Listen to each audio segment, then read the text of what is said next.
The lights went out at exactly 7:14 in the evening, and for one full second, nobody in the Vega mansion moved. Sophie Marsh was kneeling on the living room rug with 8-year-old Mia Vega, helping her sort a stack of index cards covered with vocabulary words by their first letter, the way Mia liked to do before bed, the way it settled something in her that nothing else quite could. They had just reached the letter M when the house went black, and a sound like a door being torn off its hinges rolled through the hallway behind them. Under the table, a voice said, low, certain, a voice that did not shake even when the whole house had gone wrong around it. Adrian Vega was already moving before Sophie's mind caught up to what was happening, pulling both her and his daughter down behind the heavy oak table in one motion, his body angled toward the door like a wall built specifically to stand between the people he loved and whatever was coming through it. "Mia, baby, I need your ears," he said, voice gentler now, even with a gun already in his hand. Mia clapped her palms over her ears without being told twice. She knew this drill, Sophie realized, with a cold drop in her stomach. She knew it because they had practiced it before, because this family had needed to practice it before. "Adrian, what is—" "Stay behind me." His eyes found hers for one fraction of a second, and in them Sophie saw something that terrified her more than the darkness or the noise. She saw a man who was afraid, not for himself, but for the two people crouched behind that table, one of whom, Sophie would soon learn, was already more fragile than her fierce, brilliant mind let on. Before we go any further, please like and subscribe to the channel, and let me know what city you're watching from in the comments. All right, let's continue. 3 weeks earlier, Sophie Marsh believed the most dangerous thing in her life was a room full of 7- and 8-year-olds deciding all at once that laughing at someone was easier than trying to understand them. "She does it every recess," Sophie heard one of the boys whisper, not quietly enough, from the back of her classroom. "Reads the same book like 50 times, doesn't even talk to anybody." Mia Vega sat in the reading corner Sophie had built into one wall of her English classroom, cross-legged on a cushion, a worn paperback held inches from her face, lips moving silently as she mouthed along with a passage she had clearly memorized weeks ago. She wasn't looking at the boys, she wasn't looking at anyone, but Sophie had learned in 3 months of teaching this class that Mia could hear everything, even when it looked like she wasn't listening at all. "That's enough," Sophie said, not raising her voice, because she had learned a long time ago that raising your voice in a room like this only taught children that volume was power. The whispering boy, Tyler, freckled, always the loudest, smirked at his friend instead of obeying, and said it again, louder this time, cruel in the offhand way only children can be cruel, without quite understanding the weight of what they're doing. "Weirdo." Something in Sophie's chest went very still and very hot at the same time. She crossed the room slowly, crouched down beside Tyler's desk so they were eye level, and spoke quietly enough that only he could hear. "Do you know what Mia can do that you can't?" Tyler blinked, caught off guard. "What?" "She's memorized entire chapters of that book, word for word, including the punctuation." She can tell you the etymology of half the words in our vocabulary list without looking them up. She notices patterns in language most adults never learn to see. Sophie held his gaze steadily. "Being different doesn't mean being less, Tyler. It means being different. If I hear you call her that again, we're going to have a much longer conversation, and I don't think you're going to like it." Tyler looked down at his desk, cheeks red, and didn't say another word for the rest of the period. Sophie straightened up and glanced toward the reading corner, where Mia had lowered her book just enough to look directly at her, a rare, fleeting thing that Sophie had learned not to take for granted. "Thank you," Mia said, so quietly it was almost lost under the classroom noise. Sophie's whole chest ached with something she didn't have a name for yet. She had no idea, standing there in a rumpled cardigan with a paperback tucked under an arm, that Mia's father was at that exact moment 3 floors up in a downtown building that bore his name, terrifying a room full of grown men simply by walking into it. Adrian Vega did not raise his voice either. He had learned a long time ago, in a different kind of classroom entirely, that the men who yelled were the ones who had already lost control of the room. The shipment was late by 6 hours, he said, standing at the head of a long glass table while 4 men who ran significant portions of Miami's underworld sat very still and did not meet his eyes. 6 hours is not late. 6 hours is a message. Someone wants me to know they can touch what's mine and I can't stop them. Nobody spoke. Find out who, Adrian said, quietly. I don't want a war. I want an answer. The men filed out one by one, and his brother-in-law and closest advisor, Marco, lingered behind, waiting until the door closed before he spoke. You're stretched thin, Marco said. Between the business and Mia's cardiologist appointments and every specialist you've flown in from 3 continents, you're one man, Adrian. You can't run an empire and be the only parent she has left. Adrian's jaw tightened at the mention of what neither of them ever said out loud easily, the small, careful heart that had been struggling quietly inside his daughter's chest since the day she was born, the condition the doctors had never quite been able to fully name or fix, only manage, watch, and hope, the empty half of the house, the wife who had died 4 years ago in a car explosion meant for him, the guilt he carried like a second skin that never quite fit right no matter how he adjusted it. I don't need reminding, he said quietly. I'm not trying to remind you. I'm telling you that man cannot pour from an empty cup. And lately, brother, your cup has been bone dry. Marco softened. How is the new teacher working out? Mia mentioned her on the phone yesterday. First time in months she's talked about school without me having to drag it out of her. Something in Adrian's chest shifted, unfamiliar and unwelcome. Curiosity where there was usually only calculation. I haven't met her yet, he admitted. There's a conference Thursday. Then go, Marco said. Actually go, not send Marisol in your place like you did in September. Adrian didn't answer, but 3 days later, on a rainy Thursday evening, he found himself sitting in a too-small chair meant for a much smaller adult, across a desk from a woman he had not expected at all. Sophie Marsh had prepared a whole speech for Mia's father, a careful, professional summary of reading comprehension scores and vocabulary growth and sensory accommodations, and every word of it evaporated the second Adrian Vega walked through her classroom door. He was not what she expected. Every parent she'd met from the Vega family's world came in a version of the same polished, distracted armor, expensive suits, distracted phones, the particular exhaustion of people who had outsourced most of parenting to staff. Adrian Vega wore an expensive suit too, tailored to a broad-shouldered, athletic frame, dark hair slicked back, sharp, handsome features that looked carved rather than born, a visible tattoo along the side of his neck that peaked just above his collar. But his eyes, when they landed on her, were entirely present, entirely focused, like she was the only thing in the room worth looking at. Mr. Vega, she said, standing to shake his hand, and immediately regretted how breathless it came out. Miss Marsh. His grip was firm, brief, controlled. I understand my daughter talks about you. She's a remarkable kid, Sophie said, and meant it completely. She reads 3 grade levels above her age, and she's already working through novels most of my colleagues wouldn't assign until high school. I had to reread a passage myself last week to catch a wordplay she noticed on her first pass.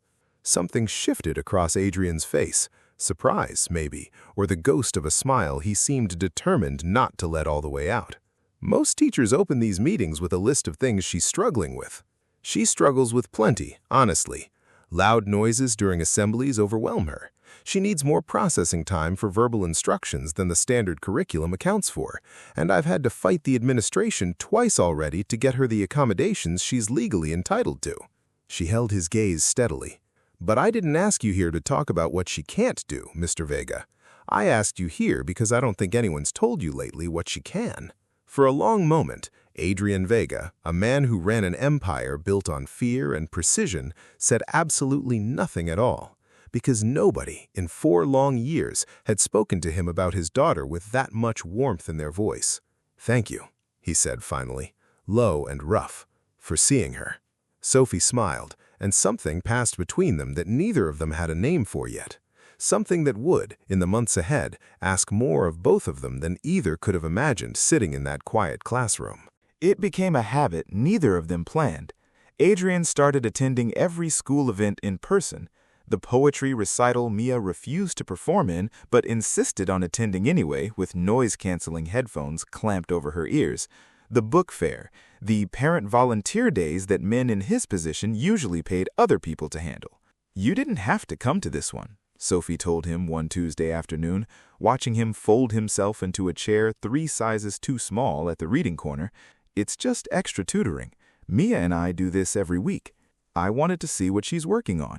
He glanced toward his daughter, who was arranging a stack of paperbacks on the rug by color, then rearranging them by author's last name, with fierce, joyful concentration. "She talks about you at dinner now, every night. Some new word you taught her, some new story you explained in a way that finally made sense to her.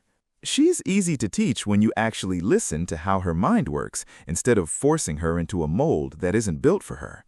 Adrian watched his daughter a long moment, something soft and unguarded crossing his usually composed face. Her mother would have loved watching this.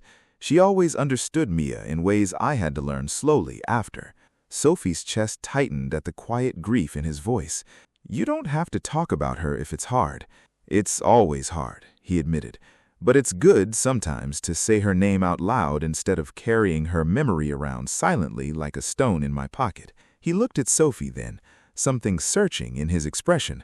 "I haven't said her name out loud to anyone outside my family in 4 years. The air between them felt suddenly very small, very charged, very dangerous in a way that had nothing to do with the world Adrian usually moved through.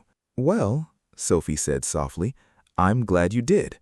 Neither of them noticed Mia glancing up from her paperbacks, watching the 2 adults with the same quiet, careful attention she gave to everything else in her world, filing away in her own precise and remarkable way the exact moment her father's whole face changed when he looked at her teacher.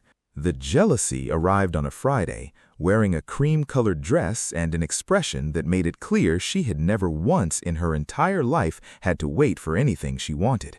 "You must be the teacher," the woman said, appearing at the classroom door just as Sophie was locking up for the weekend. "Marisol, I handle Adrian's schedule and a great many other things." The way she said it left no ambiguity about what those other things once were, or perhaps still were, and Sophie felt something cold settle low in her stomach. "Sophie Marsh, Mia's teacher. I know who you are." Marisol's smile didn't reach her eyes.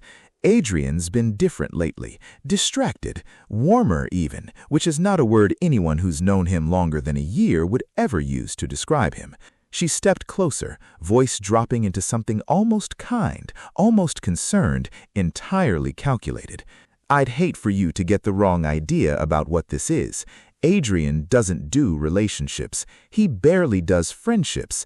Whatever you think is happening here, it's gratitude for how you treat his daughter, nothing more. Men like him don't fall for school teachers." Sophie kept her expression carefully neutral, even as something inside her chest folded in on itself. "I appreciate the warning, but I think Adrian is capable of deciding what he wants without your help translating it for me." Marisol's smile thinned. "We'll see." She left without another word, and Sophie stood alone in her empty classroom for a long moment, feeling foolish for the way her hands had started to tremble, foolish for how much a stranger's cruelty had managed to land in a place she hadn't realized was so tender. She did not tell Adrian about the conversation the next time she saw him. She should have, because Marisol Vega, Adrian's late wife's cousin, more deeply embedded in the family's business than anyone outside it understood, was about to make a decision that would put every single person Sophie loved in the direct path of danger. "You're avoiding something," Adrian said, 3 days later, watching Sophie stack reading logs with more force than the task required.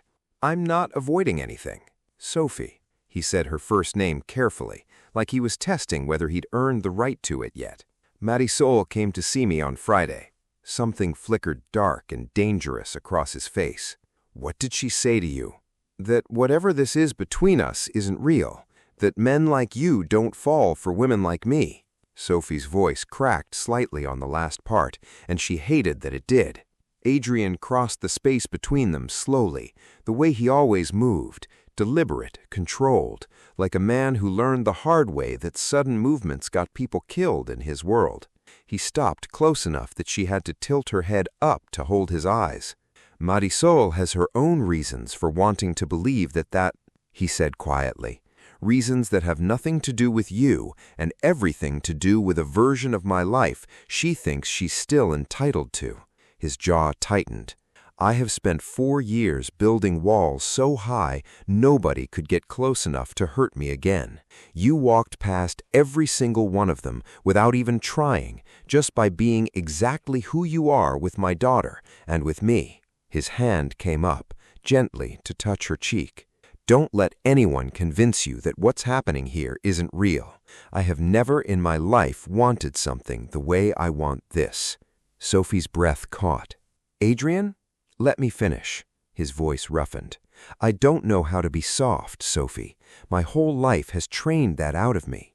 But you and Mia, you make me want to try, every single day, even when it terrifies me. He hesitated. There are things about my life I haven't told you. Things that could put both of you in danger if you decide to stay close to me. Sophie's heart pounded. What kind of things? Before he could answer, his phone buzzed once sharp and urgent, and the look that crossed his face when he read the message was one he had never seen on him before. Pure, undisguised fear. It's Mia's nanny, he said, already moving toward the door. She says Mia had a meltdown at pickup and won't calm down. I need to go. I'm coming with you. Sophie, you don't have to. I'm coming with you, she repeated, already grabbing her coat, and something in her certainty made him stop arguing and simply nod.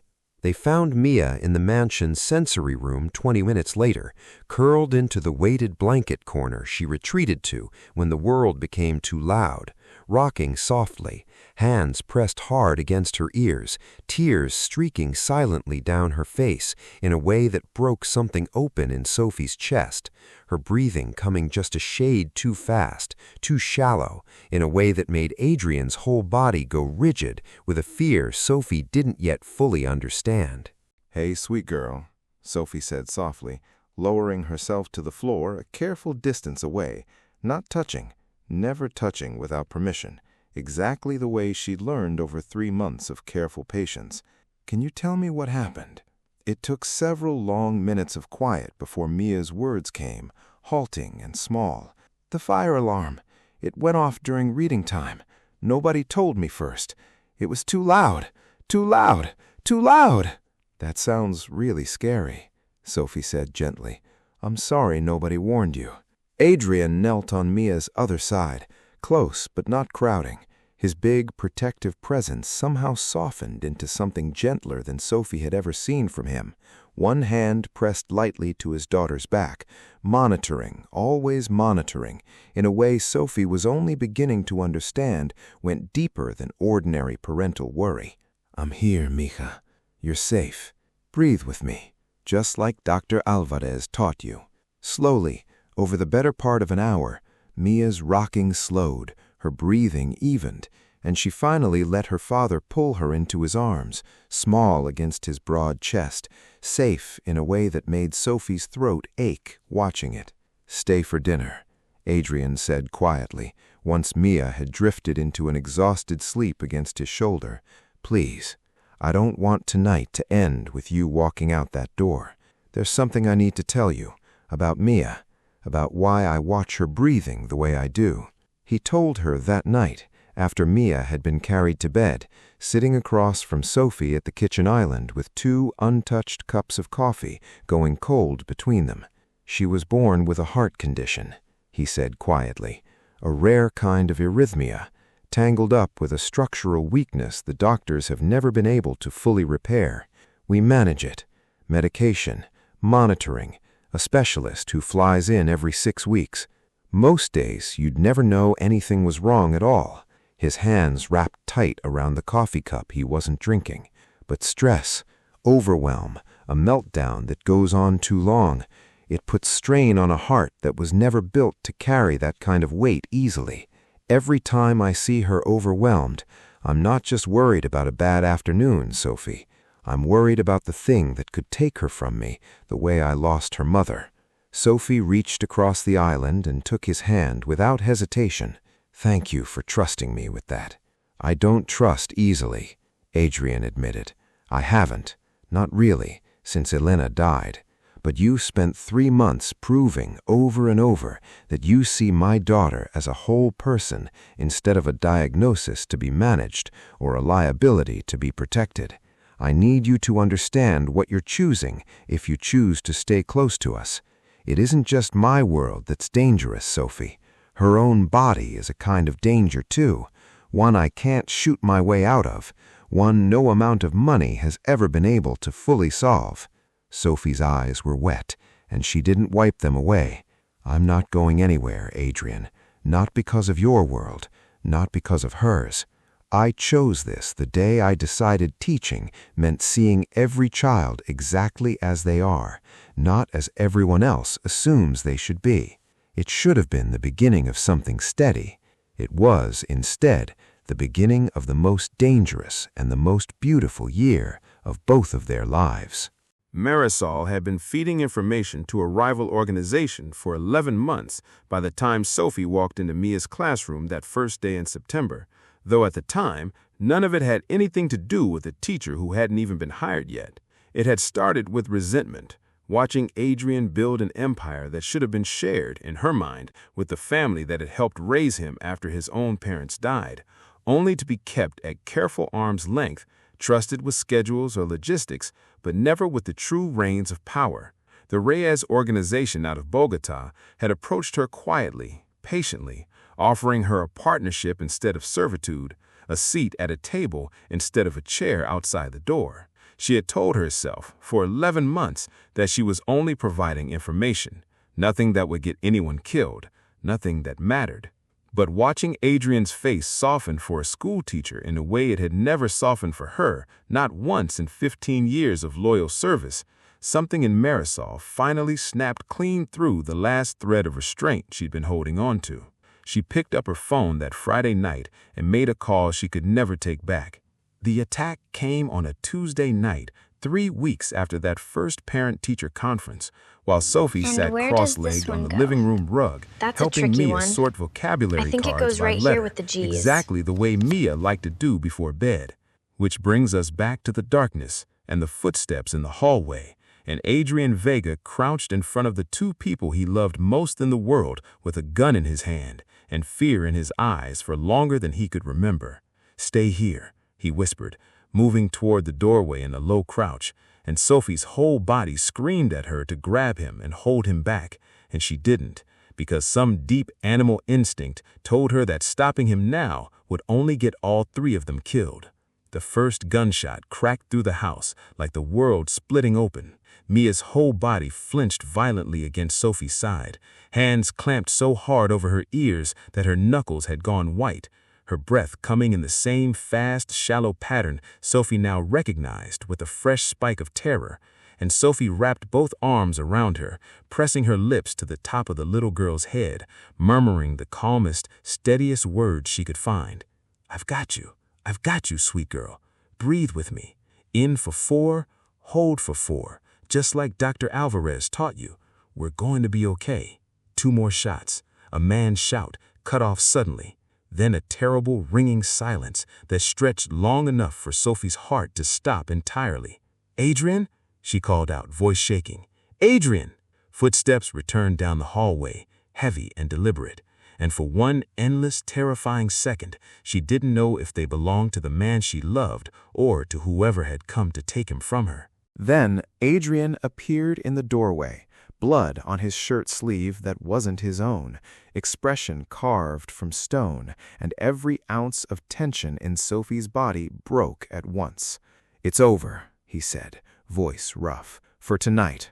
But Sophie, they knew exactly where to find us. Someone told us. And Mia's breathing. I know. Sophie said, already checking the small pulse fluttering too fast under her fingers at Mia's wrist. We need to get her to the hospital, now. Mia spent 2 nights under observation, her small body recovering from the strain the terror had put on a heart already carrying more than its share of weight.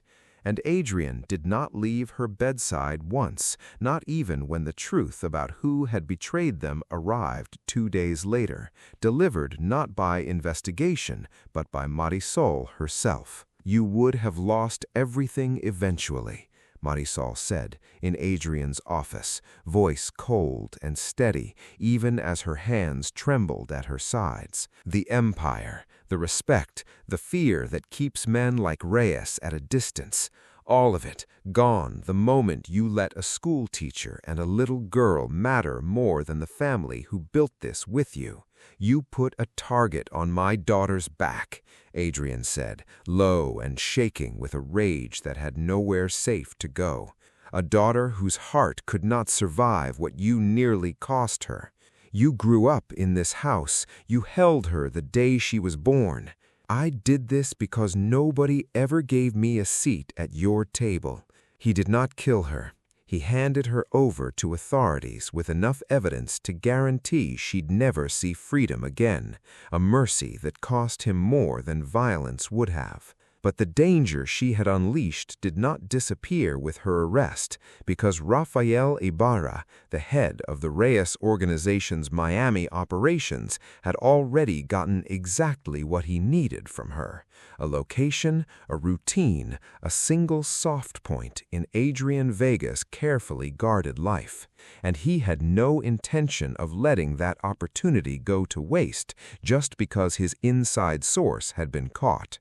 The second attack came 4 days after Mia came home from the hospital, and this time it wasn't aimed at the mansion at all. It came for Sophie, alone, walking to her car after a late parent conference, 2 men stepping out of a black sedan before she'd even registered the danger, a cloth pressed hard over her mouth before she could scream.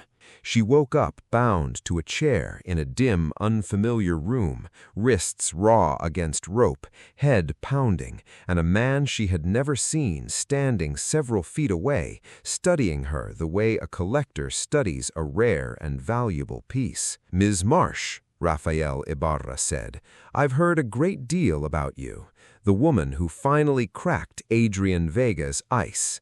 If you think he's going to negotiate with me over me, you don't know him at all," Sophie said, fear a live wire running through every nerve, refusing to let it show on her face. "Oh, I know him quite well," Rafael said. "I also know that a man who has already lost one woman he loved to violence and who watches his own daughter's heartbeat like a countdown clock does not survive losing a second one quietly.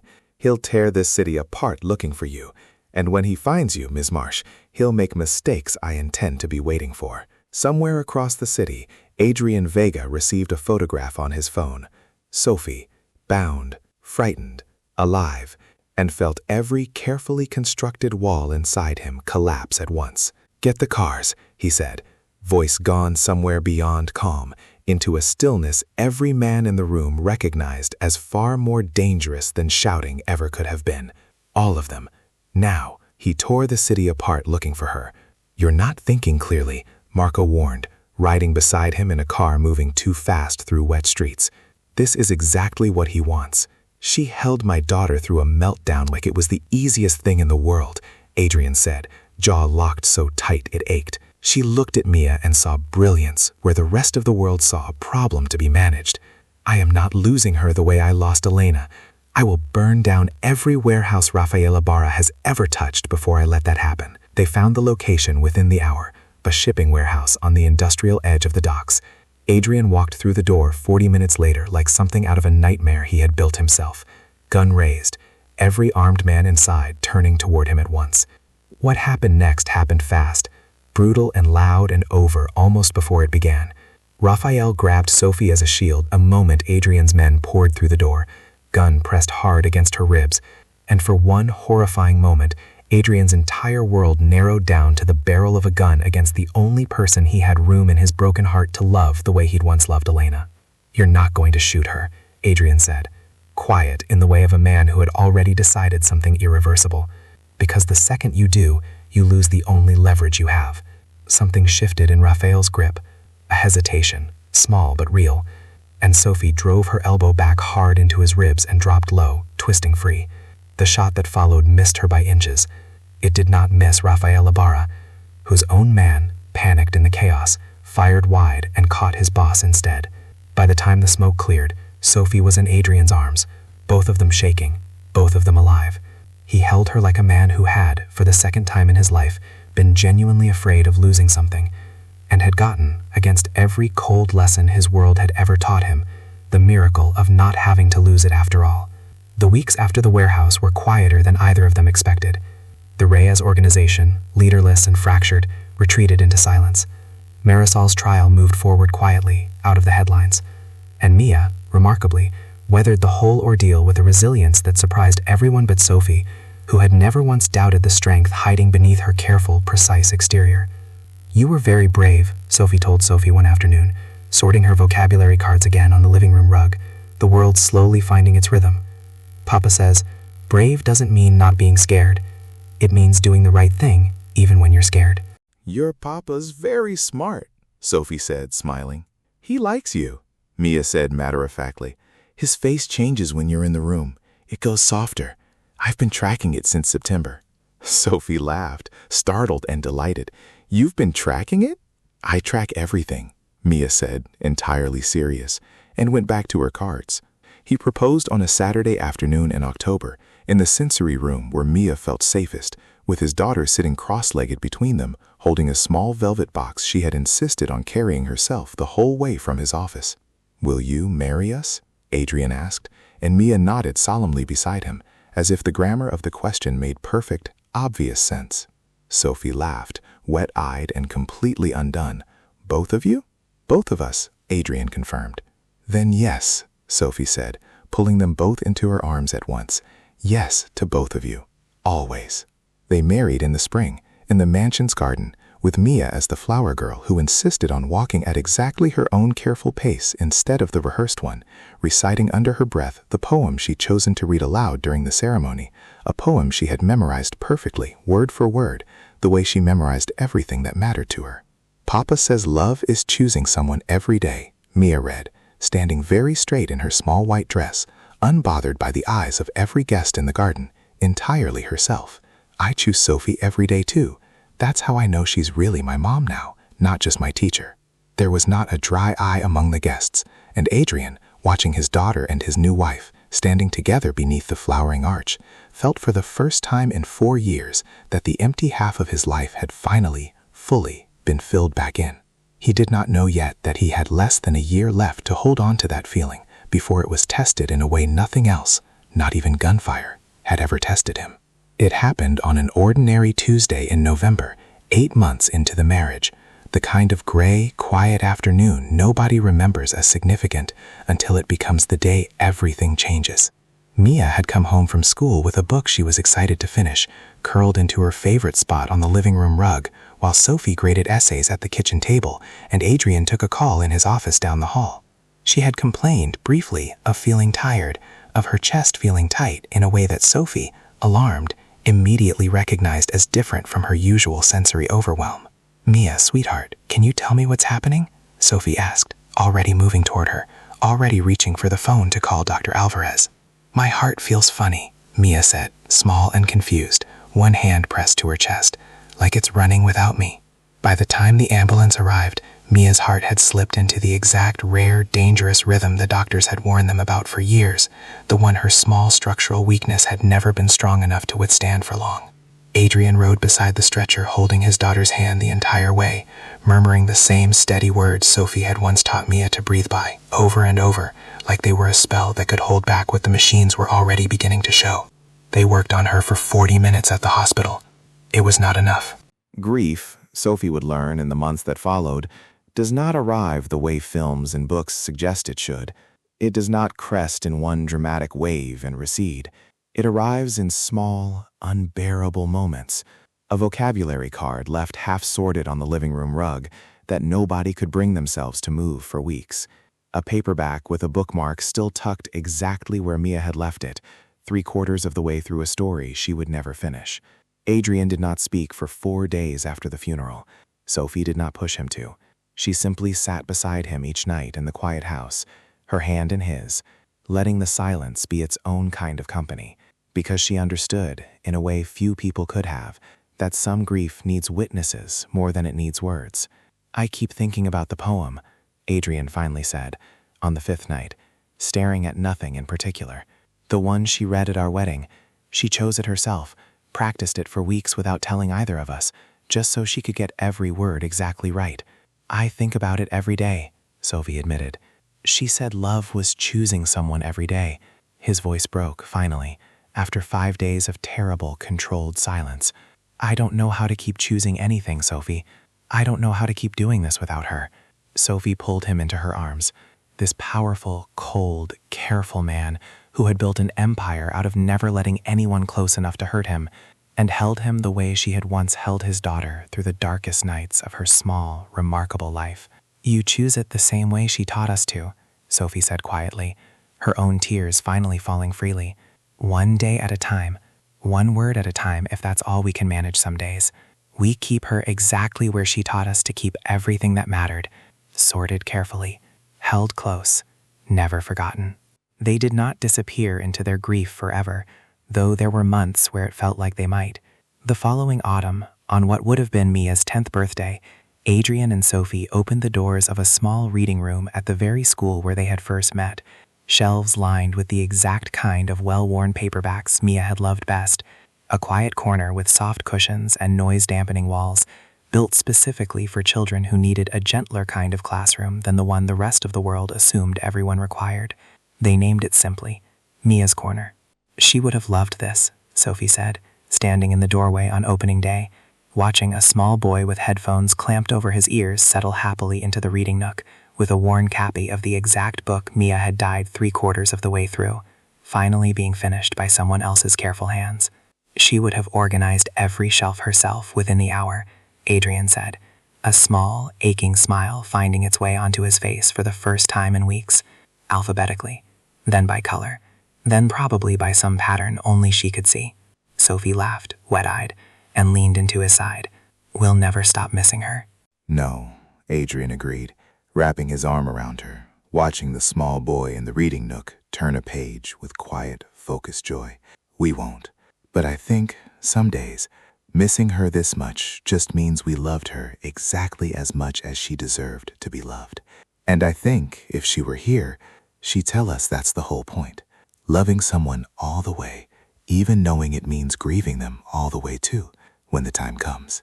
Outside the window, autumn light spilled gold and warm across the schoolyard, the same kind of light that had once caught Sophie's face, the very first day Adrian Vega walked into her classroom and felt, for the first time in 4 long years, something in his carefully guarded heart begin, slowly and irreversibly, to open.